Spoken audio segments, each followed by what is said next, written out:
दोस्तों नमस्कार। आज मैं आपको बाबा खाटू श्याम जी को हारे का सारा क्यों कहते हैं इनकी कथा सुना रहा हूँ। जय श्री श्याम, खाटू नरेश की जय हो। बहुत समय पहले महाभारत का युद्ध होने वाला था। उस समय पांडवों और कौरवों के बीच धर्म और अधर्म की भीषण टक्कर होने वाली थी। जब महाभारत का युद्ध होने वाला था तो बर्बरीक ने भी इस युद्ध में शामिल होने का निश्चय किया। उन्होंने अपनी माता को वचन दिया था कि वे युद्ध में उस पक्ष का साथ देंगे जो कमज़ोर या हार रहा होगा। भगवान श्री कृष्ण को बर्बरीक की शक्ति का ज्ञान था। वे जानते थे कि यदि बर्बरीक युद्ध में शामिल हुए तो वे अपने अजय बाणों से कौरवों और पांडवों दोनों को खत्म कर देंगे, क्योंकि युद्ध में कभी एक पक्ष कमज़ोर होता तो कभी दूसरा। ऐसे में युद्ध का कोई परिणाम नहीं निकलेगा। इसलिए भगवान श्री कृष्ण ने एक ब्राह्मण का वेश धारण करके बर्बरीक को रास्ते में रोक लिया और उससे पूछा कि वे किस ओर से युद्ध करेंगे। बर्बरीक ने अपने वचन के बारे में बताया कि वे हारे हुए पक्ष का साथ देंगे। तब भगवान श्री कृष्ण ने उनकी शक्ति की परीक्षा लेने के लिए उन्हें एक चुनौती दी। उन्होंने बर्बरीक से कहा कि वे पीपल के पेड़ के सभी पत्तों को अपने एक ही बाण से छेद दें। बर्बरीक ने चुनौती स्वीकार की और अपना बाण चलाया। बाण ने सभी पत्तों को भेद दिया और फिर श्री कृष्ण के पैर के चारों ओर घूमने लगा। जिन्होंने एक पत्ता अपने पैर के नीचे छुपा लिया था।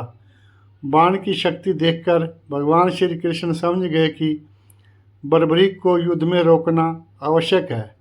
तब श्री कृष्ण ने उनसे दान में उनका शीश मांग लिया।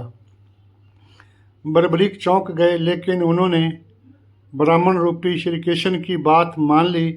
बर्बरीक ने दान देने से पहले अपनी असली पहचान बताने का अनुरोध किया। तब भगवान श्री कृष्ण ने उन्हें अपने असली रूप के दर्शन दिए और बताया कि ऐसे करना क्यों आवश्यक था। बर्बरीक ने शीश दान कर दिया, लेकिन उन्होंने युद्ध को देखने की इच्छा प्रकट की। श्री कृष्ण ने उनकी इच्छा पूरी की और उनके शीश को एक ऊंची पहाड़ी पर रख दिया, जहां से वे पूरा युद्ध देख सकते थे। युद्ध समाप्त होने के बाद पांडव आपस में बहस करने लगे कि युद्ध में जीत का श्रेय किसको जाता है। तब श्री कृष्ण ने कहा कि इसका निर्णय बर्बरीक से ही कर सकते हैं। बर्बरीक ने कहा कि युद्ध में केवल सुदर्शन चक्र ही चला और उन्होंने केवल श्री कृष्ण के हर जगह लड़ते हुए दिखाई दिए। उनकी इस महान त्याग और भक्ति से प्रसन्न होकर भगवान श्री कृष्ण ने बर्बरीक को वरदान दिया कि वे कलयुग में श्याम नाम से पूजे जाएंगे और जो भी उनके नाम का स्मरण करेगा उसे हारे का सारा का साथ मिलेगा। लेकिन कलयुग में तुम्हें खाटू श्याम में पूज कर लोग तुम्हें हारे का सारा बाबा श्याम हमारा कहेंगे। जो भी भक्त हताश, निराश और टूटा हुआ तुम्हारे शरण में आएगा, तुम उसका सहारा बनोगे। खाटू श्याम का चमत्कार जी। महाभारत के बाद बर्बरीक का शीश राजस्थान के खाटू नगरी में विराजमान हुआ। तब से लेकर आज तक असंख्य भक्त जब जीवन में हार जाते हैं, चाहे रोग हो, दुख हो, आर्थिक संकट हो या मन की पीड़ा, वे बाबा श्याम के चरणों में आकर सहारा पाते हैं। इस कथा का निष्कर्ष, इसलिए बाबा खाटू श्याम को हारे का सहारा कहा जाता है, क्योंकि वे उस हर इंसान का हाथ थाम लेते हैं जो टूट चुका है और जीवन की हर हार को जीत में बदल देते हैं।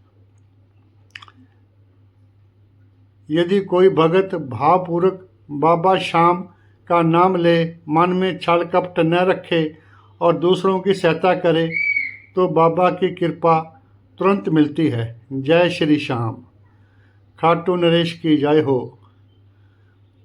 हारा का सारा बाबा श्याम हमारा की जय हो।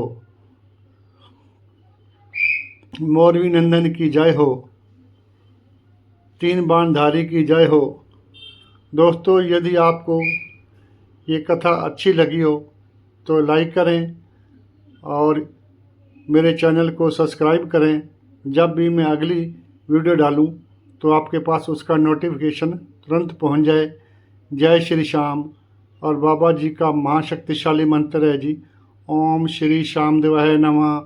ओम श्री श्याम देवाय नमः। ओम श्री श्याम देवाय नमः। ओम श्री श्याम देवाय नमः। ओम श्री श्याम देवाय नमः।